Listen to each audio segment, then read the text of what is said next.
Bonjour à toutes et à tous et bienvenue dans l'astrologie du cœur. Aujourd'hui, nous allons explorer un sujet qui intrigue beaucoup, la compatibilité amoureuse en astrologie. Nous verrons ce qu'elle peut réellement nous apprendre, ce qu'elle ne peut pas et pourquoi elle n'est jamais un verdict, mais plutôt une boussole pour mieux naviguer dans nos relations. Pour commencer, nous allons voir les idées reçues sur la compatibilité amoureuse en astrologie. Parce que lorsque l'on parle de compatibilité, beaucoup de gens pensent immédiatement à la comparaison des signes solaires. C'est-à-dire, oh moi je suis Scorpion, il est Bélier, donc ça va être explosif. Ou, elle est Taureau, je suis Vierge, donc c'est sûr que ça va marcher. C'est amusant, mais c'est aussi très réducteur. En réalité, notre signe solaire n'est qu'une petite partie de notre thème astral. Notre thème, c'est comme une carte du ciel au moment précis de notre naissance, qui montre où se trouvaient les planètes dans le ciel et chacune d'elles se trouvait dans une constellation, donc dans un signe particulier. Par exemple, on peut avoir la Lune qui se trouvait dans la constellation du Lion. Donc la Lune, ce sont nos émotions, notre sensibilité, notre monde intérieur qui se colore alors des énergies du Lion, c'est-à-dire une énergie chaleureuse, expressive et fière. On peut avoir par exemple aussi Mars en Balance, donc notre manière d'agir, donc Mars, notre manière d'agir ou de réagir, passe par Balance, donc le dialogue, la recherche d'équilibre et le besoin d'harmonie. Ou encore, on peut avoir Vénus en Poisson, donc Vénus, notre manière d'aimer, notre manière intuitive, passe du coup par le Poisson, c'est-à-dire l'intuition, la sensibilité tournée vers la fusion émotionnelle. Donc ces positions change totalement la manière dont on vit et exprime notre énergie. Deux personnes qui ont le même signe solaire peuvent donc être très différentes, simplement parce que leurs autres planètes se trouvent dans d'autres signes. Alors, pour étudier la compatibilité amoureuse en astrologie, nous devons étudier la synastrie des thèmes astraux des personnes concernées. La synastrie, c'est l'étude de la rencontre entre deux thèmes astraux. Chaque thème astral est une carte unique qui montre donc la position des astres, le Soleil, la Lune, Mercure, Vénus, Mars et les autres planètes au moment précis de la naissance.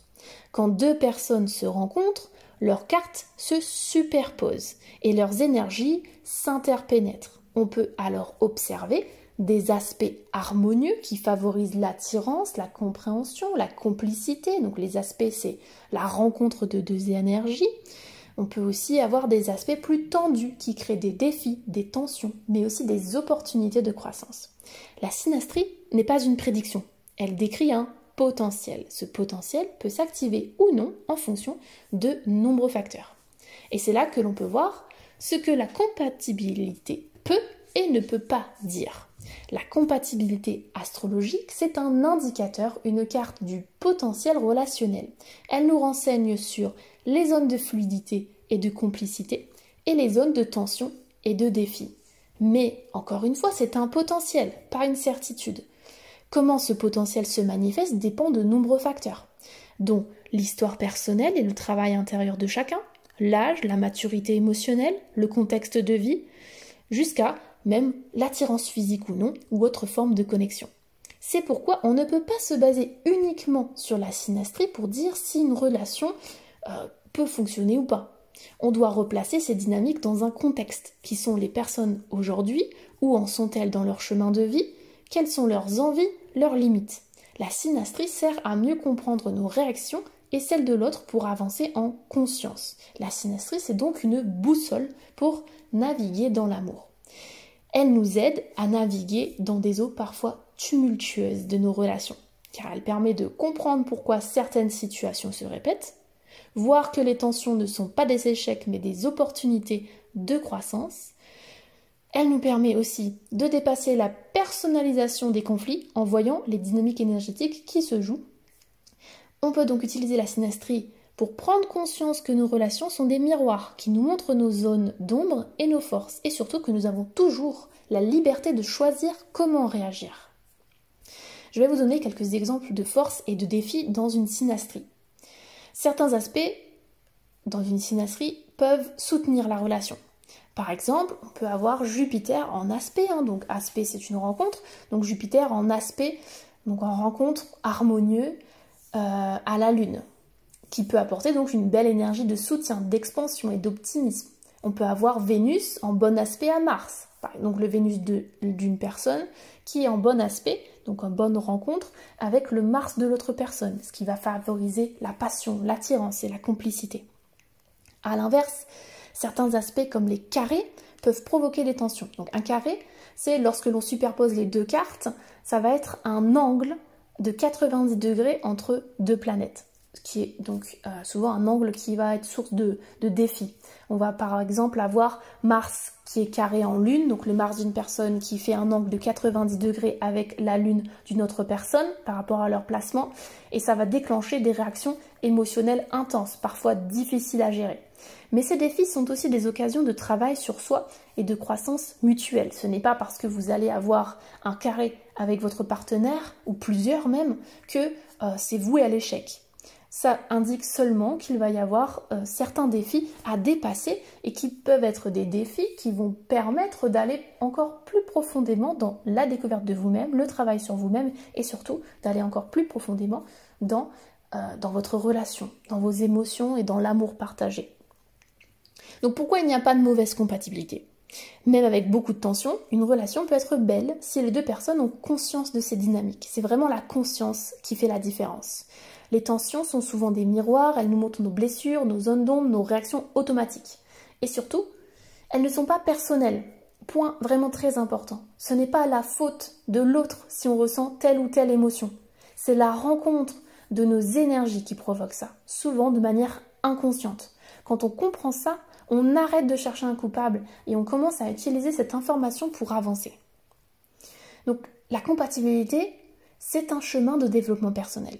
Chaque relation, encore une fois, est un miroir. Elle nous montre ce que l'on ne voit pas toujours seul. Ce miroir peut être doux et réconfortant ou parfois dur à affronter. Mais dans les deux cas, il y a quelque chose à nous apprendre. Grâce à l'astrologie relationnelle, on peut comprendre pourquoi certaines réactions se déclenchent, sortir des schémas répétitifs, guérir certaines blessures et renforcer la connexion et la compréhension mutuelle. Je vais vous parler un petit peu de mon expérience personnelle avec les synastries. Alors j'ai rencontré beaucoup de personnes dans ma vie et à chaque fois que c'était possible, je comparais nos thèmes astro pour voir comment nos énergies se rencontraient. Bien sûr, j'ai toujours alimenté cette analyse avec ce que j'observais, avec le contexte, avec ce qui se passe réellement. C'est très très important à faire et c'est ce que de nombreux astrologues ne font pas, c'est de recontextualiser. Le contexte a une grande importance. On ne peut pas utiliser une synastrie ou étudier une synastrie sans la remettre en contexte car les choix de chacun vont grandement changer la donne.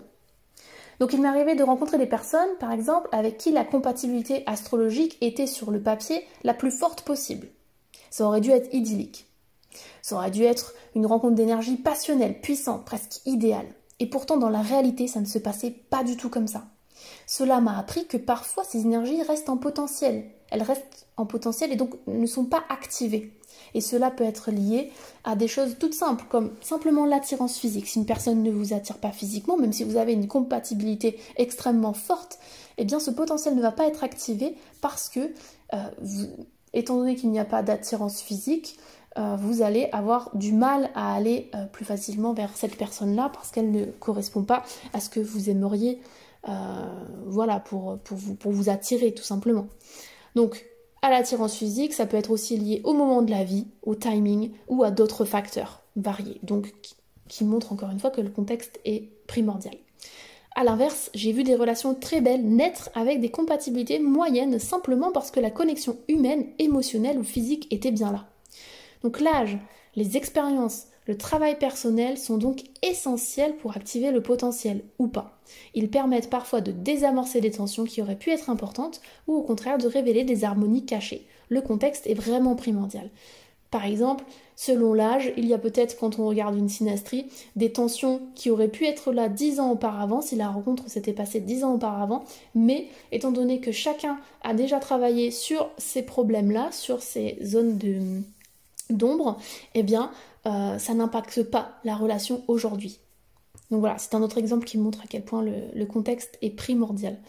Donc pour information, si vous souhaitez aller plus loin, je propose des consultations personnalisées de synastrie. On y analyse votre carte et celle de votre partenaire pour comprendre vos forces, vos défis et comment avancer ensemble avec plus de conscience et de douceur.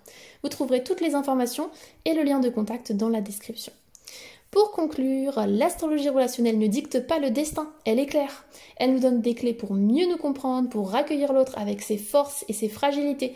La compatibilité amoureuse en astrologie n'est pas là pour dire oui ou non à une relation. Elle est là pour éclairer, expliquer et nous permettre de vivre nos relations de façon plus consciente et plus apaisée et je dirais même plus profonde. Comme toujours dans l'astrologie du cœur, souvenons-nous, aimer c'est aussi grandir.